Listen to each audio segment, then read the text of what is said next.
Ayun na nga, makalipas ng 9 na buwan na kontrata, dumating na ang pinakamasayang araw para sa mga mandaragat or mga OFW. Dumating na ang araw na natapos na ang aming kontrata.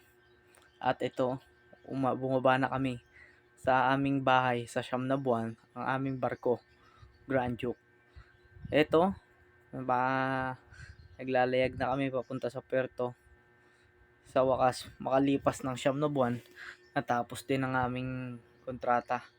Eto na, uuwi na kami sa aming mga bahay sa Pilipinas.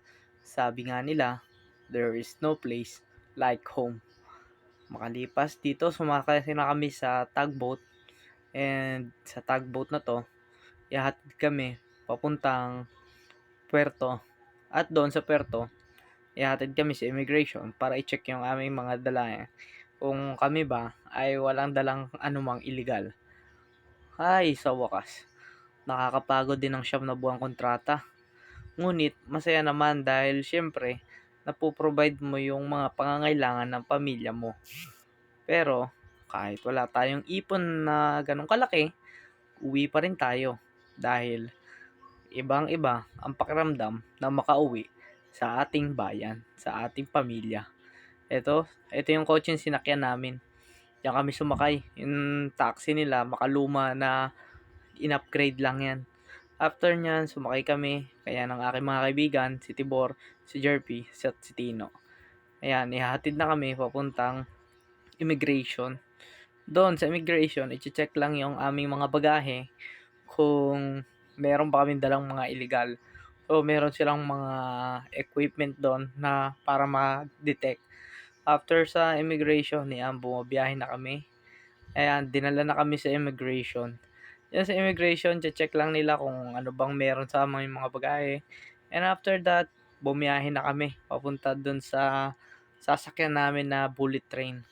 At ito yung mga view na makikita namin sa Japan.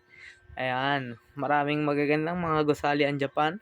And ang Japan ay napakalinis nga naman tulad ng napapanood ko sa mga vlog, sa mga TV, sa mga kung saan-saan. Totoo nga naman, napakalinis nga naman talaga ng Japan. Pambihirang karanasan din to. From Hiroshima, Japan, pabiyahe kami papuntang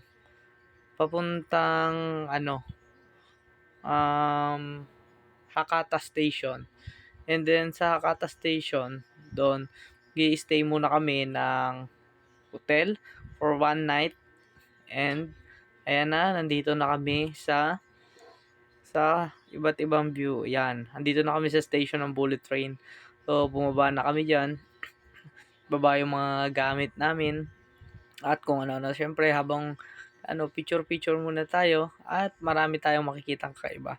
Ayan, naglalakad na kami papuntang station. Ayan, diyan binaba na namin yung mga gamit namin dito. Pagkatapos niyan ay maglalakad na kami papuntang train station dahil medyo mahaba-haba pang biyahe yan mula dyan sa station na yan papunta. At yan, kami Sir Chief Mate, Sir Chief Engineer, ang aming mga kaibigan at ibang kasama. Bali, siyam kami umuwi. At yan, lakad-lakad kami. Masayang-masaya kami dito kahit na nakakapagod buhatin yung mga gamit namin.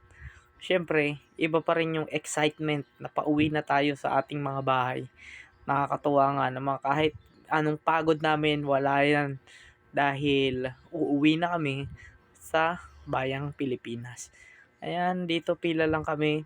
Hintay lang kami doon sa agent namin na mag-a-assist sa amin para bibigyan niya kami ng instruction kung paano ang mga dapat namin gawin. Kung paano yung mga dapat namin. Ayan, video-video lang tayo. At napakaraming tao dito sa station. So, kailangan sama-sama kami. Ayan na, pinag-go na kami. Pumasok na kami sa station.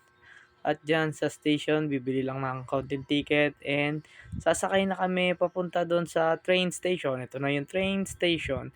Hintayin lang natin yung train na sasakyan namin. May binigay na papel sa amin yung aming agent na sakay daw kami sa gantong train. Papunta daw yun sa pupuntahan namin at after daw doon ay may agent na maghihintay para sa amin doon. So, hintay lang kami dito ng train. Konting picture lang muna yan hanggang sa dumating na yung train. Ayan yung train na aming sasakyan. Napakaganda nga naman ng train na yan. pambihira. Napakabilis niyan train na yan. Yan train na yan, tumatakbo ng mahigit 200 kilometers per hour yan. So, sasakay na kami dyan. Pagkasakay namin dyan, bababa kami dun sa station na sinabi ng agent. Yun, sabi ng agent, bumaba daw kami sa Fukuoka Station. At doon sa Fukuoka Station, may maghihintay daw sa amin doon na isa pang agent para pick upin kami. And ihatid kami sa aming hotel na pag-i-stayan ng one night. At ito, nakasakay na kami. Ito na nga pala yung loob ng bullet train. Napakaluwag dyan, may kanya-kanyang upuan. Ang dami, hindi naman puno yung pasahero dyan. Kaya ibang-iba yung train dito sa Japan, sa Pilipinas. Ayan yung CR nila. Ayan yung ihian, ayan yung toilet nila. Napakaganda, ang cute-cute ng mga ano. At bumalik na ako sa aking upuan. Dinala na kami sa hotel. After nang sumakay namin ng train, dinala na kami sa aming pag-i-stayan. Dahil maaga pa, nag-decide muna kami lumabas at mag-ikot-ikot sa palibot ng ng Fukuoka. Nandito kami ngayon sa Fukuoka, Japan. Maglilibot-libot lang kami. Ikot-ikot, tamang food trip. Buti na lang mabait yung agent at company namin. Binigyan kami ng pera pang ikot-ikot, pang budget, pang kain sa Dito kami ngayon sa Hakata Station. Yan, Hakata City. Ikot-ikot lang kami sa mall. Dito bumili kami ng mga pagkain nila sa abot kayang halaga. Meron dyan fried chicken saka and may arcade lang sila dito. Dito sa arcade nag-ikot-ikot lang kami. After dyan, nag-ikot kami sa buong city kung hanggang saan kami dalhin ng aming mga paa. Hindi namin alam kung saan kami pupunta. Basta ang alam namin, nag-iikot kami at masaya kami naglalakad. May nakita nga ako dito, Gold Richard. After that, may nakita namin yung mga kinakainan dito sa Japan ng mga traditional. Yung parang sa pelikula mo lang nakikita. At dito, nag-picture-picture kami kung saan-saan. Dito, kumain kami ng kung ano-anong makakain namin. Mga pagkain Japanese at iba't iba pa. Yan, ang daming makakain dyan. Busog na busog kami habang nag-e-enjoy. Napakalamig nga pala dito dahil nakita nyo naman sa aking kasuotan, nakadalawang jacket ako, naka long sleeve ako, naka pants ako, naka shorts ako. Ang dami kong suot. Doble-doble kasi nga naman napakalamig, so naka-bonnet na. Ito yung kinakainan ng mga traditional yung mga Japanese, yung mga parang street food nila dyan.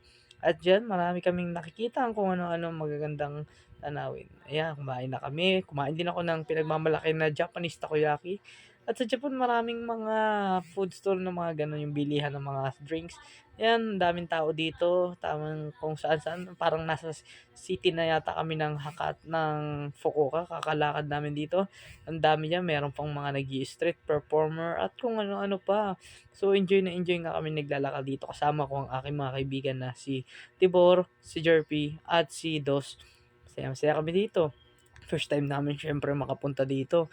Kaya susulitin na namin, di baling hindi na kami matulog ngayong gabi. Pero syempre uwi pa rin kami doon sa hotel. At bukas daw ay pipick upin kami ng agent ng maaga.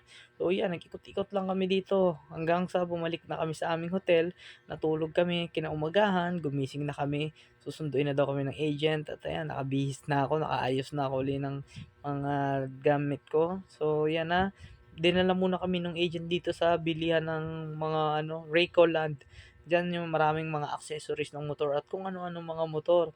Napakaganda nga naman talaga dito, pambihira.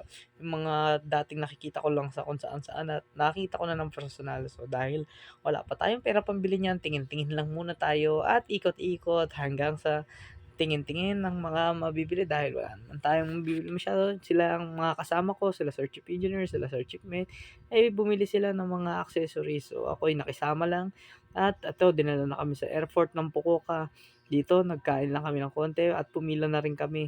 Airport ng Fukuoka, connecting flight nga pala kami. So mula Fukuoka, Japan, dadaling kami sa Incheon, then Incheon to Manila. So ayan na, dumating na kami, sumakay na kami ng eroplano papuntang Incheon.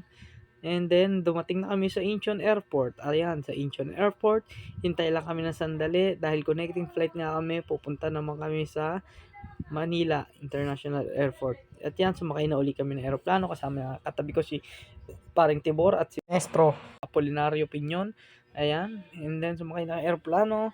At yan, palipad na kami papuntang Manila. Habang kami papalaw, ito na kami sa Manila. At pagdating namin sa Manila, nakita na kami ng aking may bahay. Maraming salamat po Panginoon sa aming paglalakbay.